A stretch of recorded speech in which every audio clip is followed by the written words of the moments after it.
कहानी की शुरुआत होती है रसल नाम के एक आदमी से जो जेल में बैठकर अपनी कहानी बता रहा था। उसके मुताबिक उसने एक ऐसी डकैती को अंजाम दिया था जिसका पर्दाफाश आज तक कोई पुलिस वाला नहीं कर पाया। फिर वो शुरुआत से बताता है कि उसने इस कारनामे को कैसे अंजाम दिया। जिस दिन उन्हें बैंक में चोरी करनी थी उस दिन वहाँ कई देशों के नागरिक मौजूद थे। इसके बाद बैंक में एक आदमी आया जिसने सफेद यूनिफॉर्म और चश्मा पहना था। तभी उसके पीछे ऐसी ही यूनिफॉर्म वाले कई नकाबपोश लोग घुस आए और फिर पहले आदमी ने भी अपना चेहरा ढक लिया। उन्होंने तुरंत बैंक का दरवाजा बंद किया और अचानक अपने हथियार निकाल लिए, जिससे वहां मौजूद सभी लोग बुरी तरह डर गए। फिर चोरों ने वहां स्मोक बॉम्ब्स छोड़ दिए और तभी बाहर से गुजर रहे एक पुलिस वाले की नजर बैंक से निकल रहे धुएं पर पड़ गई। उसने तुरंत पुलिस को खबर कर दी, लेकिन तभी एक चोर ने उसे बंदूक दिखाकर धमकी दी कि उसने कई लोगों को बंदी बना रखा है। अगर पुलिस ने कुछ भी करने की कोशिश की तो वो सभी कैदियों को मौत के घाट उतार देंगे। इसके बाद उस पुलिस वाले ने जल्दी से पुलिस फोर्स बुलवाई और बाहर के लोगों को बैंक से दूर हटाने लगा।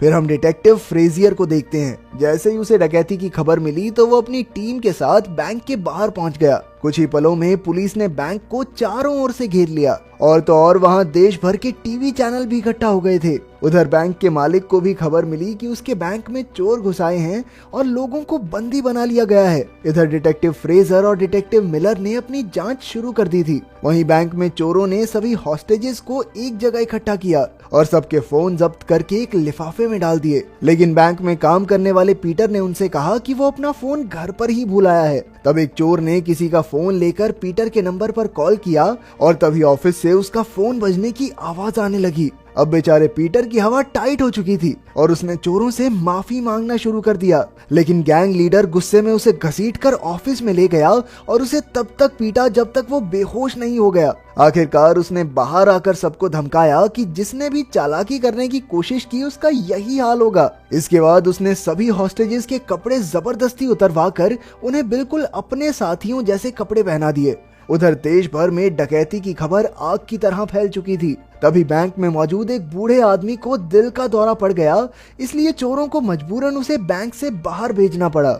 उसके बाहर आते ही पुलिस ने उससे काफी पूछताछ की, लेकिन उन्हें सिर्फ इतना ही पता चला कि अंदर यूनिफॉर्म पहने 4 चोर हैं और उनके पास हथियार भी हैं। इसके बाद हम देखते हैं कि बैंक के मालिक आर्थर ने मैडलिन नाम की एक लड़की को फोन करके मिलने बुलाया। जैसे ही वो आर्थर से मिली तो उसने कहा कि वो जानती है उस बैंक की एक तिजोरी में आर्थर का कोई राज छुपा है। वो जानना चाहती थी कि आखिर उस तिजोरी में है क्या, लेकिन आर्थर ने कहा कि उस तिजोरी में बेहद कीमती चीज है और वो नहीं चाहता कि किसी को भी इसके बारे में कुछ भी पता चले। उधर दोनों डिटेक्टिव्स को खबर मिली कि जिन गाड़ियों से चोर आए थे वो सब चोरी की ही थी। फिर पुलिस ने बैंक के सीसीटीवी कैमरा से अंदर देखने की कोशिश की, पर चोरों ने अब तक उन्हें तोड़ दिया था। इसके बाद अचानक चोरों ने एक हॉस्टेज के गले में बैग डालकर उसे बाहर भेज दिया। फिर जब पुलिस ने उससे बैग लिया तो उन्हें चोरों की लिखी हुई कुछ मांगे मिली। उन्हें रात 9 बजे तक 2 गाड़ियां और एक पायलट के साथ एक हवाई जहाज चाहिए, नहीं तो वो हर घंटे एक आदमी को गोली मार देंगे। उसी वक्त आर्थर ने वहां आकर बैंक के हालातों के बारे में पूछा, लेकिन डिटेक्टिव्स कहने लगे कि वो खुद उसे हर पल की खबर देते रहेंगे। इसके बाद चोरों ने पुलिस से अंदर बंद लोगों के लिए खाने पीने की मांग की और तब डिटेक्टिव को एक तरकीब सूझी। उसने बड़ी चालाकी से खाने के डब्बों में माइक्रोफोन्स लगा दिए ताकि वो बैंक में चोरों की बातें सुन सकें। फिर डिटेक्टिव फ्रेजर खुद डिब्बे लेकर बैंक तक पहुंचा और चोरों के बॉस से बात करने की कोशिश की, लेकिन बॉस ने उस पर कोई ध्यान नहीं दिया। आखिरकार उसने वापस आकर माइक्रोफोन्स के जरिए उनकी बातें सुननी शुरू की, लेकिन वो सब किसी अजीब सी भाषा में बात कर रहे थे।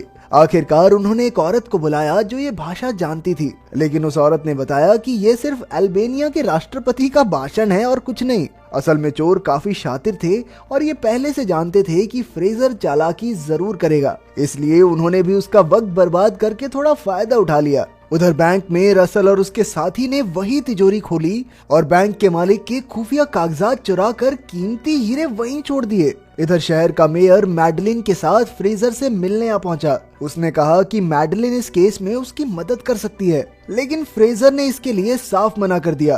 तभी रसल ने उसे बैंक से फोन किया और अपनी मांगे पूरी करवाने का दबाव बनाने लगा, पर फ्रेजर ने कहा कि उसे अभी थोड़ा और वक्त चाहिए उधर मैडलिन ने सीधा रसल को फोन किया और कहा कि वो पुलिस वाली तो नहीं है, लेकिन उसके पास रसल के लिए एक बेहतरीन ऑफर है। आखिरकार रसल ने उसे बैंक में मिलने बुला लिया। जब वो अंदर पहुंची तो उसने रसल से कहा कि पुलिस तो जरूर उसे पूरी उम्र के लिए जेल में कैद कर देगी, लेकिन अगर वो मैडलिन का साथ देगा तो वो उसे बिना किसी इल्जाम के बरी करवा सकती है। साथ ही साथ उसे इस काम के लिए $20 लाख भी मिलेंगे। इस पर रसल ने कहा, देखो मैडम, कहानियां बुनना बंद करो और बताओ कि ये काम है किसका। लेकिन मैडलिन ने कोई नाम बताने से इनकार कर दिया।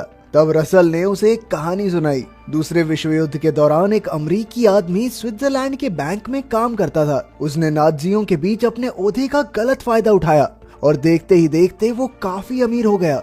उसी पैसे से उसने ये बैंक खोला और वही ये आदमी है जिसने मैडलिन को उसके पास भेजा है। अब मैडलिन भी समझ गई कि आज उसका पाला एक टक्कर के आदमी से पड़ा है, तो उसने सीधे सीधे डील की बात की। उसे रसल को बचाने के बदले तिजोरी में रखे वो खुफिया कागज चाहिए थे। फिर रसल ने उसे एक कागज दिखाया, लेकिन उसने वो मैडलिन को देने से साफ इनकार कर दिया। आखिरकार मैडलिन चुपचाप वहाँ से चली गई। उसके बाहर आते ही फ्रेजर ने उससे चोरों के बारे में पूछा, तो मैडलिन कहने लगी कि उसे पूरा विश्वास है कि चाहे कुछ भी हो जाए लेकिन रसल किसी को मारेगा नहीं, वो सिर्फ अपनी बात मनवाने के लिए धमकियां दे रहा है। अब फ्रेजर ने रसल को फोन किया और कहा कि हवाई जहाज तैयार है, लेकिन उससे पहले वो खुद बैंक में जाकर कैदियों की जांच करना चाहता है। रसल मान गया और फिर फ्रेजर बैंक के अंदर पहुंचा।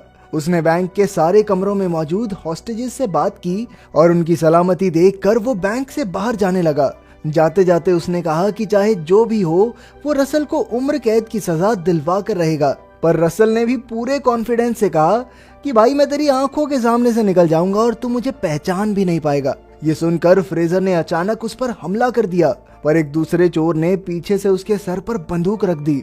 फिर रसल ने कहा, अगर अब हमारी मांगे पूरी नहीं हुई ना तो ये सब के सब एक एक करके मरेंगे, समझा। आखिरकार फ्रेजर वापस पुलिस टेंट में लौट आया और अब उसे भी यकीन हो चुका था कि रसल किसी को जान से तो नहीं मार सकता। उसी वक्त एक ऑफिसर ने वहां आकर फ्रेजर को बताया कि उसे केस से निकाल दिया गया है और उसकी जगह अब कोई और डिटेक्टिव लेगा।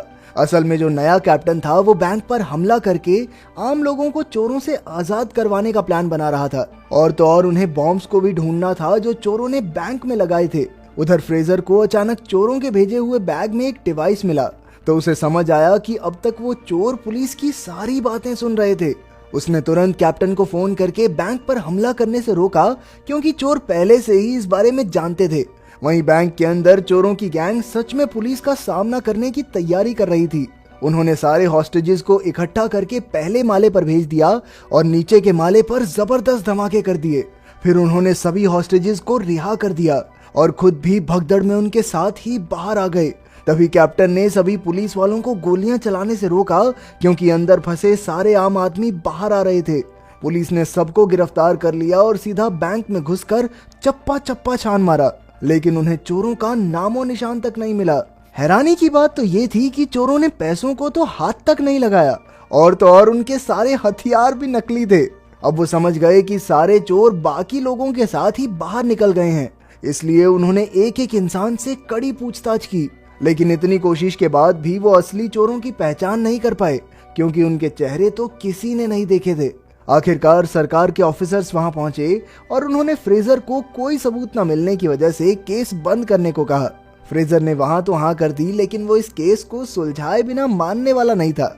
उधर मैडलिन बैंक के मालिक आर्थर से मिली और उसे बताया कि रसल ने वो खुफिया फाइल चुरा कर अपने पास रख ली है, ताकि आर्थर उसके खिलाफ कोई कदम न उठा सके। असल में उस फाइल के अंदर आर्थर के खिलाफ सबूत थे कि कैसे उसने दूसरे विश्व युद्ध के दौरान यहूदियों के साथ बदसलूकी करके नाज़ियों से करोड़ों रुपए कमाए थे, और शायद इसी कारण से चोरों ने आर्थर से बदला लेने के लिए बैंक में डाका डाला। आखिरकार आर्थर ने खुद की सफाई में कहा कि वो काफी जवान था और सफलता का नशा उसके सर पर चढ़ गया था, जिस वजह से वो अच्छे बुरे का फर्क ही भूल गया। इसके बाद हम फिर से रसल को देखते हैं, लेकिन वो जेल में नहीं बल्कि एक छोटे से कमरे में था। असल में जब उसने तिजोरी से फाइल चुराई तो उसने बैंक के मालिक के बेशकीमती हीरे भी चुरा लिए थे, और फिर वो बैंक के अंदर ही एक खुफिया कमरे में छिप गया। इस घटना के पूरे एक हफ्ते बाद उसके साथी उसे बैंक से लेने आए, लेकिन तभी हम देखते हैं कि फ्रेजर भी बैंक में घुस रहा था और अचानक उसकी टक्कर रसल से हो गई। पर फ्रेजर उसे पहचान नहीं पाया और रसल धूम मचा ले गाता हुआ सीधा जाकर अपने साथियों की गाड़ी में बैठ गया। उधर फ्रेजर ने बैंक में आर्थर की तिजोरी खुलवाई तो वहां उसे एक हीरे वाली अंगूठी और एक कागज मिला जिस पर लिखा था अंगूठी का पीछा करो। अब वो सीधा आर्थर से मिलने पहुंचा और इस अंगूठी के बारे में पूछा, लेकिन लाजमी सी बात है कि आर्थर ने उसे कोई ढंग का जवाब नहीं दिया। फिर जब उसने मैडलिन से पूछा तो ये खुलासा हुआ कि असल में ये अंगूठी एक यहूदी परिवार की थी, लेकिन उनके एक दोस्त ने उनसे गद्दारी करके उन्हें नाज़ियों के हवाले कर दिया और खुद इस अंगूठी का मालिक बन गया।